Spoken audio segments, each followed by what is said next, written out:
Hello friends, मैं हूं अक्षय राज Agarwal CIZ plus से। और जैसा कि आप जानते हैं, पंजाब जूनियर इंजीनियर की एक रिक्रूटमेंट आ चुकी है। पंचायती राज डिपार्टमेंट में 79 वैकेंसीज हैं सिविल इंजीनियरिंग डिपार्टमेंट की। उसके लिए मैंने एक प्रॉपर स्ट्रैटेजी आपके लिए डिवाइस कर ली है। CIZ प्लस की फैकल्टी आपको इस चैनल पर सभी प्रीवियस ईयर क्वेश्चंस करवाएगी। वो पंजाब का जूनियर इंजीनियर का एग्जाम भी हो सकता है या SDO का एग्जाम भी हो सकता है, क्योंकि नियर अबाउट क्वेश्चंस का लेवल है वो बहुत ज़्यादा फर्क नहीं होता। तो आप बस पंजाब के सभी प्रीवियस ईयर क्वेश्चंस मेरे साथ कर लो। इस चैनल पर प्रिपरेशन बहुत अच्छी हो सकती है, बट उसके लिए आपको ये चैनल सब्सक्राइब करना है, वो मत भूलिए। और डिस्क्रिप्शन बॉक्स में दिए गए व्हाट्सएप लिंक और टेलीग्राम चैनल को सब्सक्राइब करना भी मत भूलना। So this is lecture number 1, जिसमें मैंने कुछ क्वेश्चंस डिस्कस करूंगा मैं आपके साथ प्रीवियस ईयर के आए हुए SOM के, स्ट्रेंथ ऑफ मटेरियल्स के। सो स्टार्ट करते हैं। पहला क्वेश्चन आप अपनी स्क्रीन पर देख सकते हैं। The effective length of a column with one and effectively held in position and restrained against rotation, यानी कि वन एंड कौन सा हो गया, फिक्स हो गया, and partially restrained against rotation but not held in position at the other and. मतलब इसका डायग्राम कैसा बनेगा, ये है फिक्स और यहां पर ये हेल्ड इन पोजीशन है। It is restrained against rotation but not held in position, मतलब ये यहां से इधर तक जा सकता है बट रहेगा ये फिक्स कुछ इस तरह से। तो ये ऐसे है, ये कॉलम यहां से यहां पर जा सकता है। तो इस केस में जो इफेक्टिव लेंथ होती है, अगर ओरिजिनल लेंथ L है तो effective length is 1.5 L। Effective length is nothing but the distance between points of contraflexure. तो इसका आंसर क्या आ जाएगा, option number C will be correct. मैं इसको ऑप्शन नंबर C कर दूंगा, 1.5 L। ठीक है, ये क्वेश्चन किसमें पूछा गया था, देखिए जूनियर इंजीनियर एग्जाम में था, पंजाब में TSPCL में आया था 2012 में। इस तरह के क्वेश्चन रिपीट होते रहते हैं बार बार। आगे चलता हूं मैं। The modulus of elasticity for mild steel is approximately equal to.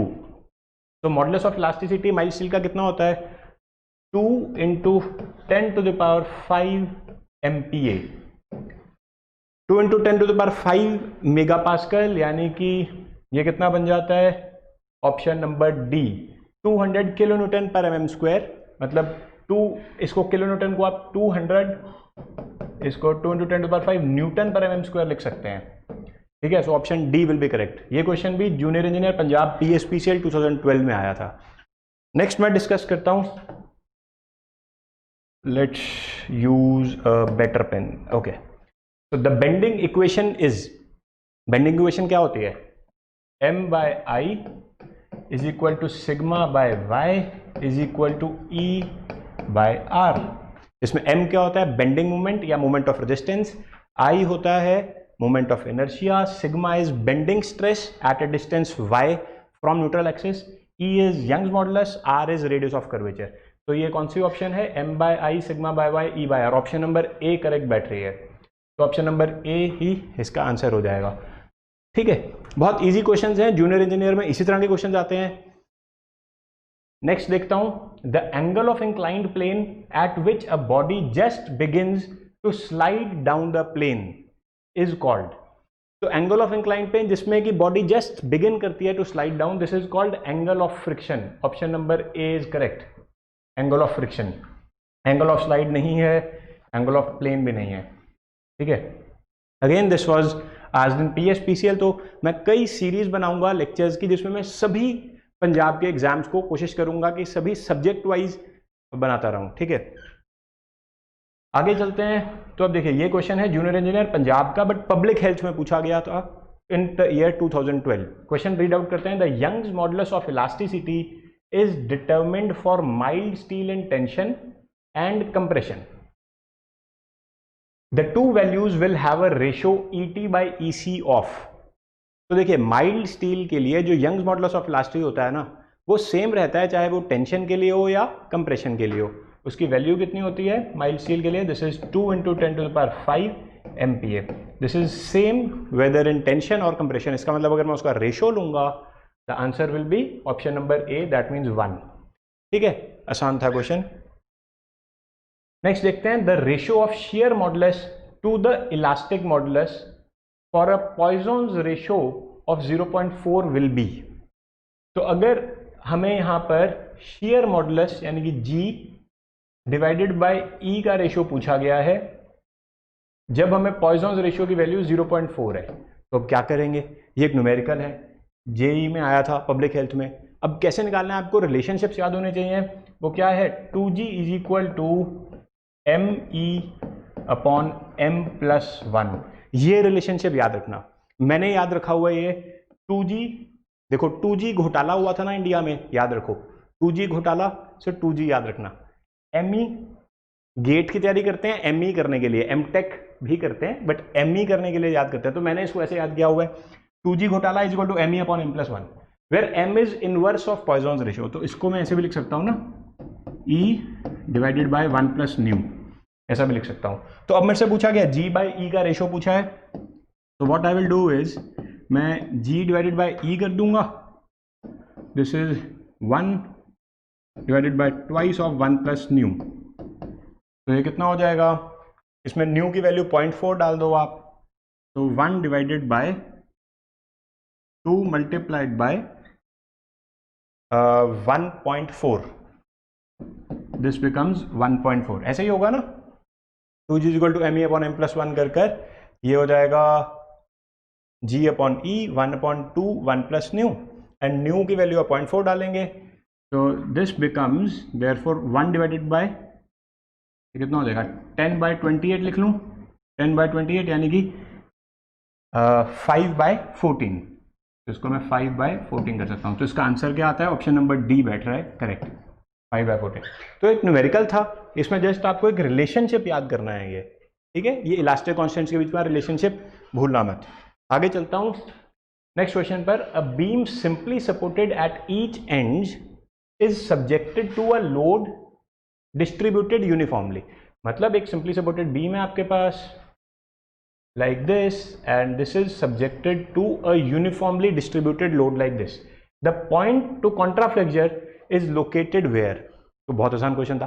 Point of contraflexure क्या होता है, जहां पर फ्लेक्चर कॉन्ट्रा होता है, मतलब फ्लेक्चर चेंजेस साइन, फ्लेक्चर मतलब बेंडिंग मूवमेंट चेंजेस साइन। तो देखिए shear force is 0, no, shear force is maximum, no, bending movement is 0, yes true, मतलब बेंडिंग मूवमेंट चेंजेस साइन यानी कि बेंडिंग मूवमेंट इज 0, तो एक्सियल थ्रस्ट इज 0। तो क्योंकि ये सिंपली सपोर्टेड बीम की बात हो रही है ना, तो यहां पर बेंडिंग मूवमेंट इज 0, तो this point and this point, इसलिए इसका आंसर हो जाएगा सी। ये भी जूनियर इंजीनियर 2012 में आया था पब्लिक हेल्थ इंजीनियरिंग में, ठीक है। आगे चलता हूं, given E as Young's modulus of elasticity of a material, E Young's modulus of elasticity है, what can be minimum value of its bulk modulus of elasticity. ये एक अच्छा क्वेश्चन था, ये कई स्टूडेंट्स के लिए, मतलब इस तरह के क्वेश्चंस रैंक डिसाइडर होते हैं, जो रैंक डिसाइड करते हैं। ये एसडीओ में पूछा गया था, even though you are preparing for JE, but मैं रिकमेंड करूंगा कि पंजाब के सभी क्वेश्चंस कर लो, तभी तो आप बाकियों से ऊपर उठोगे, है ना। तो एसडीओ पंजाब B&R में आया था इन द ईयर 2012।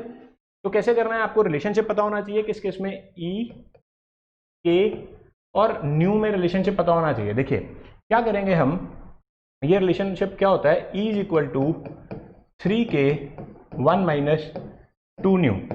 ये रिलेशनशिप भी आपको याद करना होगा। इलास्टिक कांस्टेंट्स में 2 या 3 रिलेशनशिप्स होते हैं, इफ यू रिमेंबर इट तो आप इस क्वेश्चन को जल्दी से कर पाएंगे।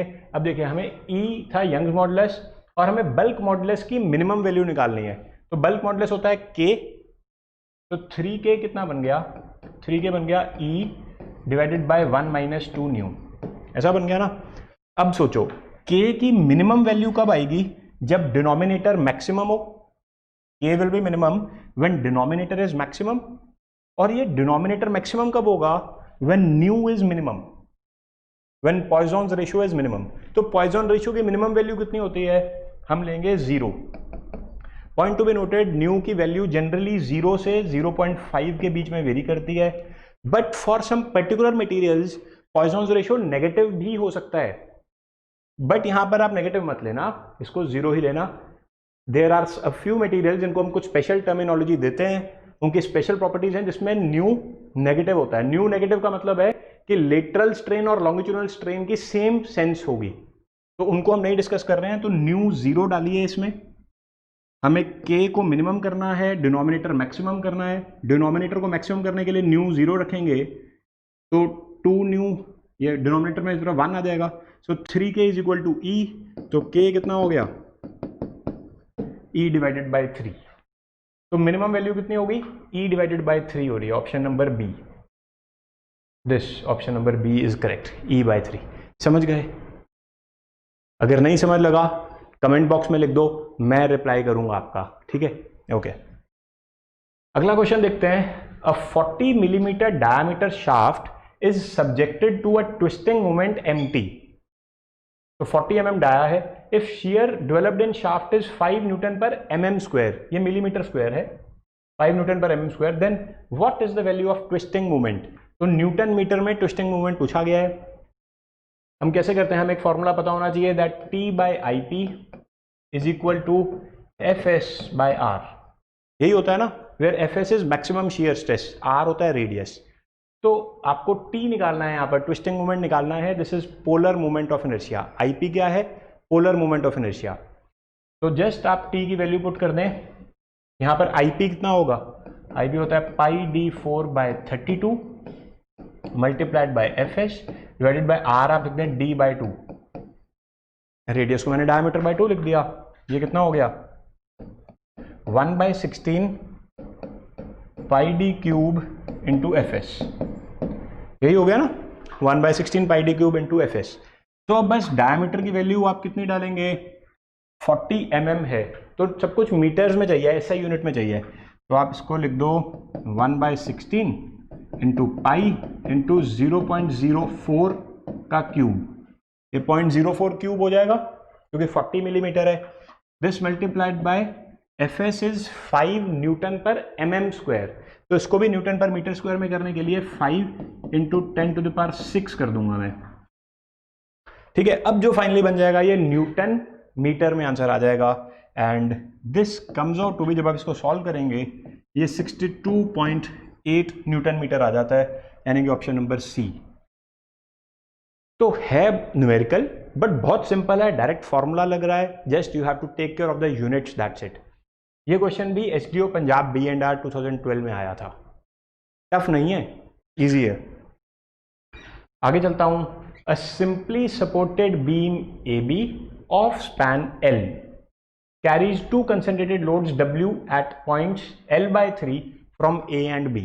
ठीक है, हमारे पास ये है, एक ये पॉइंट लोड है, एक ये पॉइंट लोड लगा है, तो हमें बोला गया है कि W है, this is also W and this is L by 3, L by 3 and L by 3, यही बोला गया ना, this is a simply supported beam. Now what is the shear force in the middle 1/3 portion of the beam. बहुत ही standard question है, बहुत simple question है। अगर मैं इसका शियर फोर्स डायग्राम बनाता हूं तो कैसा बनता है, देखिए ये रिएक्शन W आएगा, तो जब इस सेक्शन पर मैं देखूंगा, इस सेक्शन के राइट हैंड पोर्शन में अपवर्ड लग रही है, दैट मीन्स नेगेटिव, यहां से लेकर यहां तक -W, यहां से लेकर यहां तक +W एंड इन बिटवीन होगा 0, दिस विल बी 0 लाइन। तो अगर मिडल थर्ड में देखूंगा, मिडल थर्ड में answer will B 0, right third में देखूंगा तो -W, लेफ्ट थर्ड में देखूंगा तो +W, ये बनता है आपका शियर फोर्स डायग्राम, बहुत आसान है। ऑलराइट, लास्ट एक और क्वेश्चन देखूंगा, what is the angle between principal strain axis and maximum shear strain axis. तो जब हम मोहर सर्कल में देखते हैं, मोहर सर्कल में आपके पास ऐसा होता है ना, देखिए जब भी हम, जैसे एक सिंपल सा मैंने मोहर सर्कल ऐसे बनाया, तो ये वाली एक्सिस होती है प्रिंसिपल स्ट्रेन एक्सिस, और जो ये वाली एक्सिस होती है ये होती है shear, maximum shear strain axis. तो इन दोनों के बीच का एंगल कितना है, 90 डिग्री। तो द आंसर इज डी। बहुत आसान है, just to have to clear your basics. Basics अगर अच्छे रखेंगे अपने तो ये क्वेश्चंस आसानी से हो जाएंगे। एक और क्वेश्चन, लास्ट क्वेश्चन है इस वीडियो का। A point load applied at shear centre induces.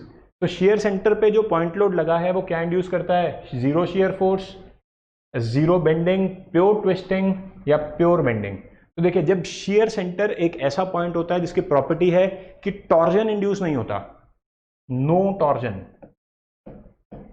ठीक है। अगर आपका लोड शियर सेंटर से क्रॉस कर रहा है तो टॉर्जनल मूवमेंट डेवलप नहीं होगा, बट बेंडिंग तो होगी।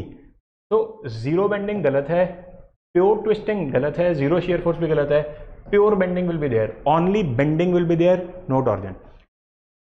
तो इसके साथ ही मैं फ्रेंड्स आज के इस वीडियो सेशन में जिसमें मैंने 12 क्वेश्चंस डिस्कस किए स्ट्रेंथ ऑफ नेल्स के, वो कवर करता हूं। अगर आपको ये वीडियो अच्छी लगी इसको लाइक करें, शेयर करें और कमेंट कर मुझे बताएं कि कौन सा क्वेश्चन आपको मस्त लगा, सबसे ज़्यादा मजा किसमें आया। एक और इम्पॉर्टेंट बात, www.cizplus.com पर हमने पंजाब के लिए इस पर्टिकुलर एग्जाम के लिए जेई पंचायत राज पंचायत के लिए हमने टेस्ट सीरीज भी लॉन्च कर दी है। आप टेस्ट सीरीज ज्वाइन कर सकते हैं और एक कंप्लीट बूस्टर पैक भी आ चुका है अब। तो CIZ प्लस का एक बूस्टर पैक है जिसमें आपको हर सब्जेक्ट के कुछ वीडियो सेशंस भी मिलेंगे। वो वीडियो सेशंस आपके बहुत क्रिस्प मैनर में टिप्स एंड टिक्स और स्ट्रेटजीज के साथ बनाए गए हैं, जिसमें आपको बहुत हेल्प हो जाएगी इस एग्जाम को क्लियर करने के लिए।